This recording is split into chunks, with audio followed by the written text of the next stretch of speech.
Hey and welcome, I'm Hammeh, and in this series we discover the lore, backstories and characters of Overwatch's heroes. In this video we're looking at Hammond's story.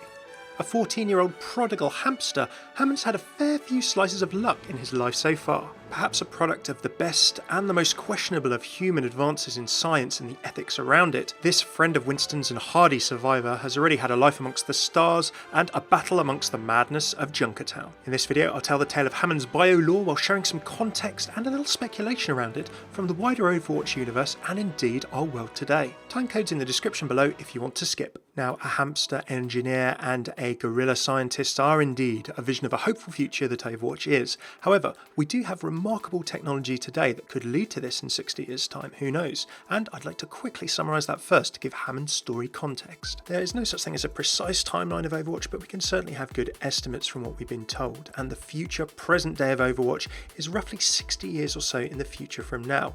Now, 60 years ago from our present day, Watson and Crick, based off work by Rosalind Franklin amongst others, actually discovered DNA. Now, in real life in 2003, the sequencing of the human genome was complete. We have a good copy of what human genes look like. It makes it easier to find mutations, things that are wrong, and link them to conditions and diseases, potentially treat them amongst many other applications. In 2018, there's already amazing work happening on genetic therapies and technologies. We can already theoretically screen for diseases and certain genetic conditions before birth. There's promising research, but also controversial ethical questions around a technique called CRISPR at the moment that can be used amongst things to change genes in vivo, in life, such things like mosquitoes so that they can't transmit diseases like malaria, and editing people's white blood cells for use in their own cancer treatments. On the positive side of things, there are genetically targeted treatments for various cancers at the moment, and these things are working miracles on a variety of diseases. Given these amazing advances we have right now, but also the huge ethical questions,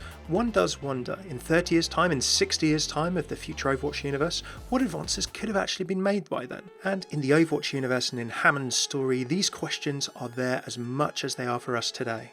About 30 years in the future from our present day was roughly the start of the first Omnic crisis, and as the world reeled in response to an onslaught of robotic attacks launched from defunct Omniums seemingly without reason, humanity needed to employ the bleeding edge and very best, and in some cases questionable, pieces of its scientific advances, some from morally grey and dark places perhaps. The Sviatical mechs of Russia and Volskaya Industries managed to hold back the Omnics perhaps better than any other country in the world. The crusading engineering of the armour of the German army also managed to slow, if not stop or push back the Omnic advance.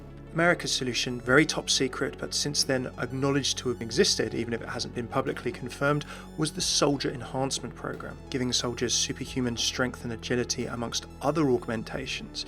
We know that two Overwatch founding members, Reyes and Morrison, were part of this program, and from Jack Morrison's two reflections on this in various comics, that there's no good luck, his old boss said only good genetics in old soldiers, and they would try anything and they tried everything in the events of uprising. Whatever the soldier enhancement program involved, it probably wasn't pleasant for the soldiers who were subjects of it. An Undersecretary at the United Nations, Gabriella Darway, realised that some kind of joint approach was needed. The guerrilla warfare tactics of the original Overwatch strike team brought peace to the world, and in the aftermath of the crisis, as humanity sought to rebuild, science flourished once again. Overwatch itself was a key part of this, with the growing budget and increased reach and prestige of the organisation, allowing advancements in things such as weather research and phenomena with the EcoPoint program, medical research in the case of Angela Ziegler's applied nanobiology, and indeed space exploration. Although Overwatch was responsible for many advances, the world itself was devastated in many places, and in the times of crisis, there were opportunity for private companies and corporations who raced to fill the void. One such company was Lucheng Interstellar, and it was heavily involved in, if not the sole constructor of the Horizon Lunar Colony. Established as a first step for humanity's renewed exploration of space, various experiments and tests were run on the colony, including on animals to assess how they would adapt to living on the moon for extended periods. Away from watchful eyes on Earth, maybe these were easier to conduct.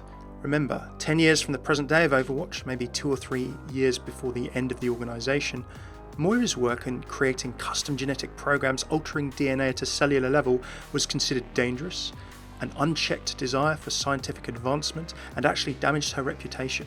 However, At this time, or maybe just before, it seems that similar was perhaps going on the moon. As an unexpected side effect, several of the subjects exhibited exceptional growth in size and intellect. Now, Winston, our favourite gorilla, is well known as one of them, but there was also another at least, a hamster called Hammond. Showing rapidly developing intelligence and a Houdini-like escape artist tendency, Hammond grew very curious about the world around him and would often escape into parts of the moon base on a nightly basis. Every night he'd be returned to his cell, but like Pinky and the Brain, the scientists never found out the true purpose behind his escapes. Hammond was busy teaching himself engineering and mechanical skills, which, in the light of events soon to come, would be very useful. Perhaps through frustration at their treatment and becoming increasingly physical and perhaps violent towards the mission scientists, some of the other gorillas eventually had enough. They led an uprising, killed the scientists, and claimed the colony for their own. We know that not all of the gorillas or indeed test subjects were involved. Taking on the name of his beloved human mentor, our gorilla Winston built a makeshift rocket using an escape pod and escaped to Earth. What he didn't actually know was that his friend was following him. Hammond sensed his opportunity in the midst of the chaos to escape too. He built his own capsule, hitched it to Winston's craft with a grappling hook, and as the gorilla blasted off, Hammond also entered Earth's atmosphere. But while Winston fell closer to Watchpoint Gibraltar and Overwatch, Hammond landed in an entirely different place, the wasteland of the Australian outback. Emerging blinking into the sunlight, Hammond found himself next to the lawless society of Junkertown, formed on the ruins of an exploded omnium by scrappers and salvagers local to the area.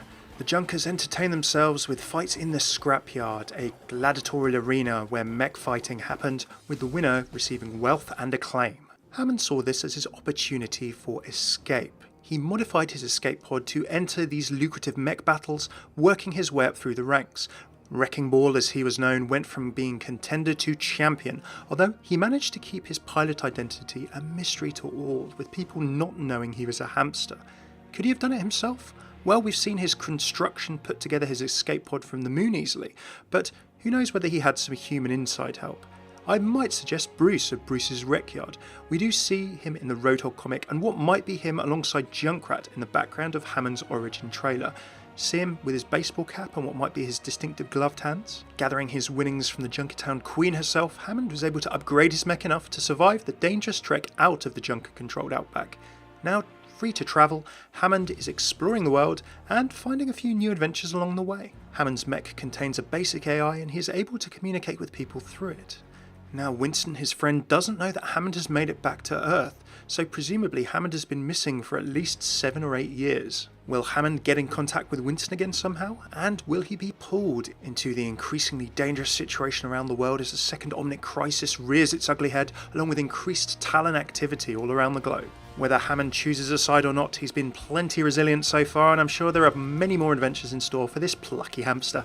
Thanks for tuning in to my Hammond lore summary. Do throw a like, subscribe or more if you enjoyed. Comment what you think of Hammond as a playable character and his story in the comments below. I usually do these with voice lines and interactions too. Check out the entire series for all other Overwatch heroes here. I'll be doing updated versions of some of these in the coming weeks and months. Now Hammond's voice lines and interactions will follow just as soon as I can access the files. Big shout out to my patrons on Patreon who make these and other videos possible. If you want to see how you can support the channel and Overwatch videos and more lore that you might be interested in from other games, check out patreon.com/Hammeh. You can get some nice rewards too. Cheers for tuning in. I've been Hammeh. Take it easy.